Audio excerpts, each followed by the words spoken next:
Deputado Daniel Almeida, meu parceiro na convocação e no pedido dessa sessão, demais membros da mesa, uma mesa qualificada e representativa dos trabalhadores brasileiros. Eu gostaria de dizer, em primeiro lugar, que o Dia Internacional do Trabalhador, e não do trabalho, ele está sendo comemorado nessa casa porque para nós é muito importante fazer a afirmação de que exatamente a riqueza do país, ela passa pelas mãos laboriosas daqueles que trabalham todos os dias. Homens e mulheres que constroem a riqueza desse país e que, em geral, muito pouca riqueza têm. O dia 1º de maio, ele foi constituído a partir de um congresso socialista realizado em Paris, em 1889, e no Brasil, a data passou a ser comemorada desde 1895. Virou feriado nacional em setembro de 25, por um decreto do presidente Arthur Bernardes. A data foi escolhida em homenagem ao movimento iniciado em 1º de maio de 1886, em Chicago, Estados Unidos, quando um grande centro industrial entrou em luta por uma bandeira que é a razão do nosso tempo: redução de jornada de trabalho sem redução de salário.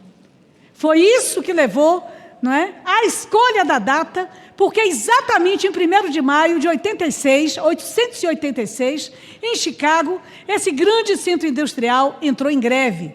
A intenção dos trabalhadores era principalmente a de conseguir esta redução. De início, a mobilização foi pacífica.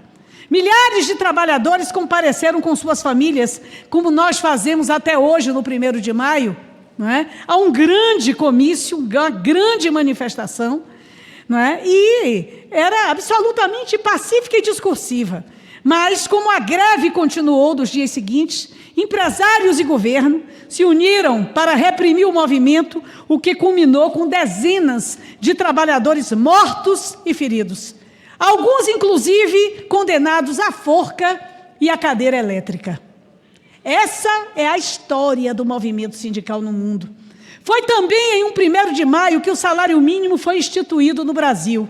Em 1940, o então presidente Getúlio Vargas anunciou o decreto-lei que estabeleceu o salário mínimo no país, na época com o valor de R$240 mil. Segundo o documento, o salário mínimo deveria ser capaz de satisfazer as necessidades normais de alimentação, habitação, vestuário, higiene e transporte do trabalhador. E nós sabemos que hoje, apesar da revalorização do salário mínimo, neste terceiro governo do primeiro operário a presidir esse país, hoje por 3 vezes, nós ainda não temos um salário mínimo que alcance esse objetivo original. A Câmara dos Deputados tem como praxe tratar destas questões, mas, em geral, os trabalhadores ficam do lado de fora.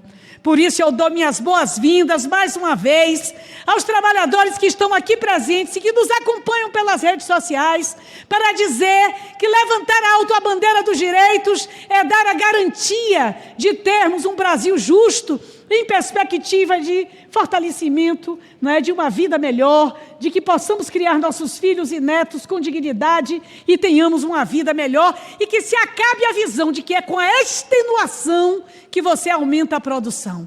Isso era da escravidão, senhores empresários, não todos, mas nas relações de trabalho regulamentadas é preciso entender que não é exaurindo o trabalhador que a produção aumenta.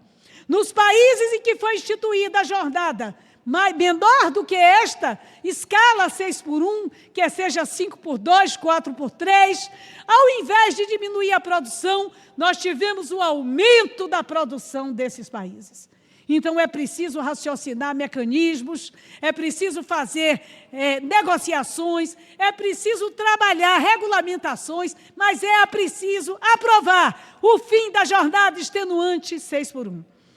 Nós, diante de toda a luta, tivemos muitas vitórias, no entanto, nesses anos. Eu vou pontuar estas vitórias durante o governo Lula 2023-2026, onde a sua política trabalhista contesta na prática a reforma trabalhista e a reforma da Previdência, não obstante não tenhamos nesta Câmara número para revogá-las.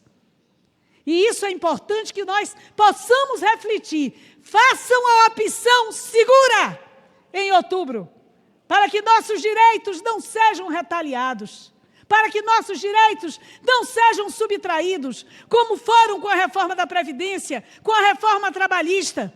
Mesmo assim, conseguimos vitórias. Os agentes comunitários hoje são regulamentados como profissão, têm um piso salarial nacional.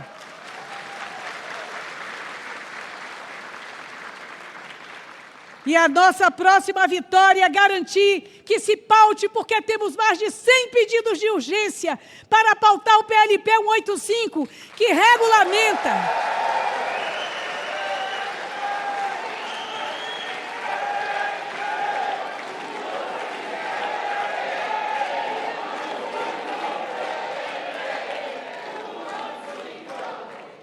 Entendemos que pautas como essa não oneram os municípios. Pautas como essa garantem direitos, porque sabemos que o trabalho extenuante de caminhar sol a sol, chuva a chuva, no meio da pandemia do coronavírus, impede que um agente comunitário de saúde ou que um trabalhador eletricitário que também não tem aposentadoria especial. Meus abraços aos trabalhadores da Coelba e de todo o sistema de energia do Brasil. Nós entendemos que essa extenuação leva ao erro e leva ao adoecimento. Portanto, aposentar o agente comunitário de forma especial é reconhecer que o seu trabalho é especial.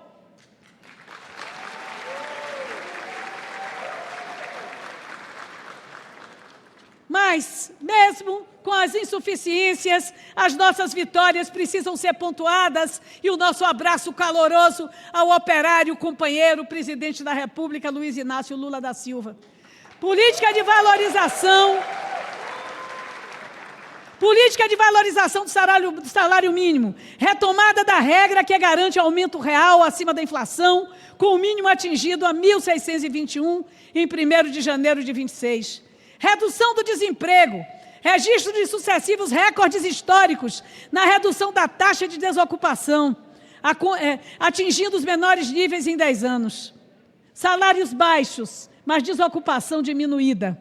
Isenção do imposto de renda, ampliação da faixa de isenção do imposto, beneficiando quem ganha até R$ 5.000 e diminuindo a quem ganha até R$ 7.500. Uma grande vitória conquistada aqui nesta Câmara dos Deputados.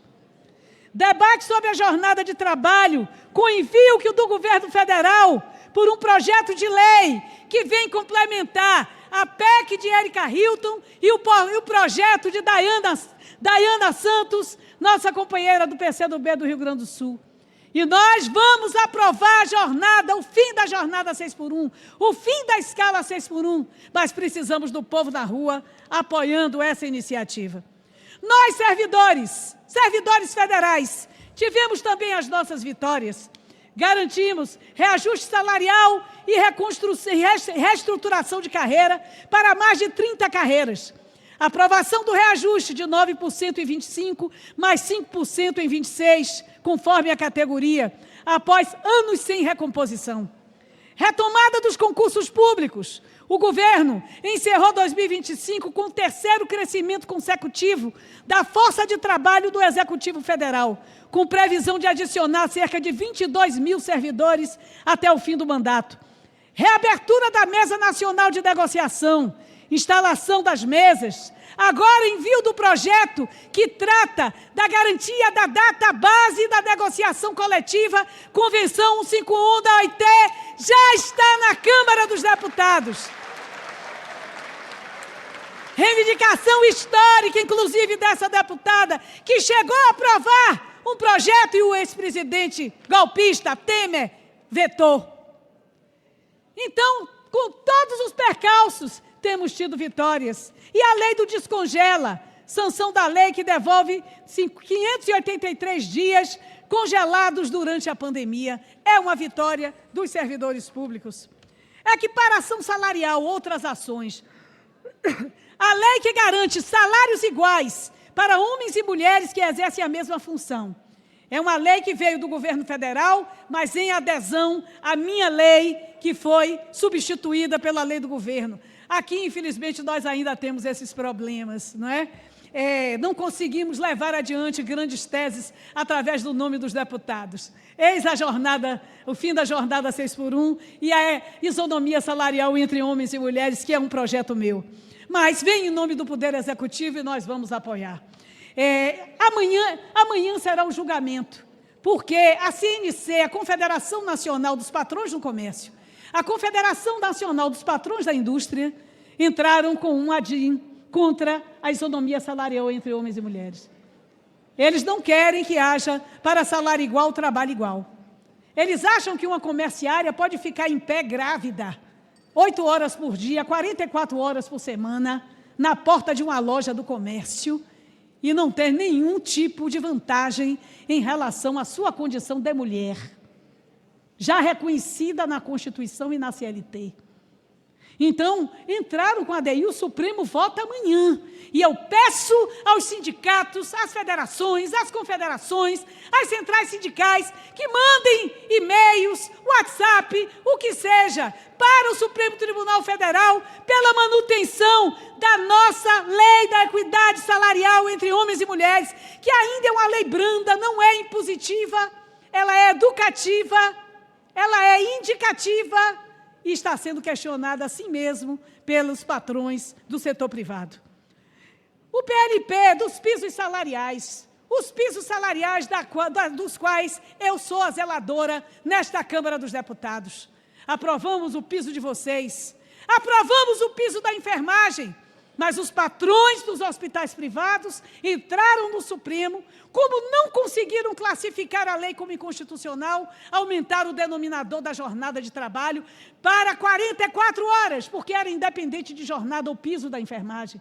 Uma categoria de 3 milhões de trabalhadores, 89% de mulheres, mãe solo. Vocês sabem disso. E agora é 44 horas o cálculo e o piso vem deste tamanho, reduzindo a vitória a quase nada. Então, nós estamos com a PEC 19 já aprovada na CCJ do Senado e queremos que ela seja votada imediatamente para garantir o cálculo sobre 30 ou 36 horas. Aqui na Câmara, hoje à tarde, vamos tratar na CFT do piso do farmacêutico. O piso do fisioterapeuta foi votado, vamos ao Senado. O piso do assistente social também está na beira da votação. Estamos zelando por todos os pisos, psicólogo, educador físico e por aí vai. E nós precisamos garantir essa unidade férrea dos trabalhadores e trabalhadoras do Brasil para que possamos garantir a contestação das injustiças na prática. E é por isso que nós precisamos ter deputados autênticos. É por isso que muitas vezes agradecemos ao prefeito que ajuda a trazer uma caravana até aqui, mas ponderem se o deputado que ele indica, ao chegar aqui nesta tribuna, defende o direito de vocês ou vota contra vocês. Durante esses anos e esses séculos, são 2 séculos de luta, nós tivemos muitas vitórias, mas tivemos também retrocessos. Não estarei fazendo um relato da greve de 17, da Conclate, da criação das centrais sindicais, de onde eu e Daniel viemos. Não faremos este rito, mas quero convidar a vocês a uma política sindical consciente. Lutar por uma bandeira econômica, lutar pela aposentadoria especial é fundamental, mas nunca deixem de entrelaçar a bandeira econômica com a luta em defesa da democracia. Porque sem o oxigênio da democracia não há vitória econômica, não há vitória para os trabalhadores, não há perspectiva de uma vida onde as pessoas valham pelo que são e não pelo que têm, que é o norte deste sistema do capital, da superexploração. Por isso, na comemoração do 1º de maio, fazemos questão de dizer as vitórias que tivemos durante o governo Lula e chamamos todos e todas para que possamos manter essa política popular e não darmos passos atrás para que o fascismo não tome conta do Brasil. Porque o fascismo que engana os trabalhadores aqui no Brasil nos tirou vitórias. perseguiu, permitiu 700 mil mortes por adiar a vacina. E os agentes comunitários de saúde sabem disso, porque perderam entes queridos, levaram o vírus para casa muitas vezes. Ou mesmo perderam as vidas. Então nós queremos o segmento democrático. E eu, desta tribuna, desta sessão, julgo necessário dizer que nós queremos Lula para garantir, sem dúvida, que as bandeiras do povo continuem sendo atendidas. Por último, quero dizer que, em relação às mulheres no trabalho, mais uma vez, é importante dizer que a participação feminina no mercado de trabalho tem crescido, com recorde de 43,4 milhões de mulheres ocupadas em 2023.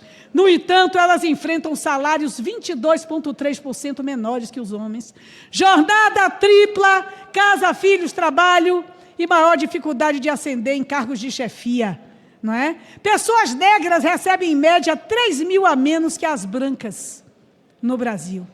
Ainda neste corte de discriminação de gênero, temos o corte de discriminação étnico-racial. A desocupação entre mulheres negras superou 10%, chegando a 13,9% em períodos anteriores. Mulheres negras são a maioria do trabalho informal, 46% sem carteira assinada, comparado a 34% das mulheres brancas.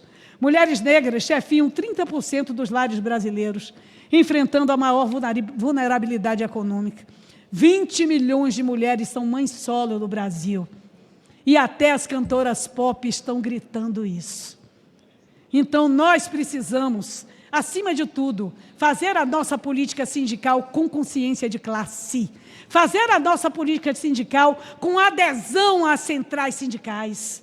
Fazer a nossa política sindical com a perspectiva de transformação de poder. Porque os trabalhadores fora do poder é mais sobre nós, sem nós. E nós queremos sobre nós, nós dentro. Por isso, PLP 185, por isso, fim da jornada 6 por 1, por isso, democracia e ditadura nunca mais. Viva o 1º de maio.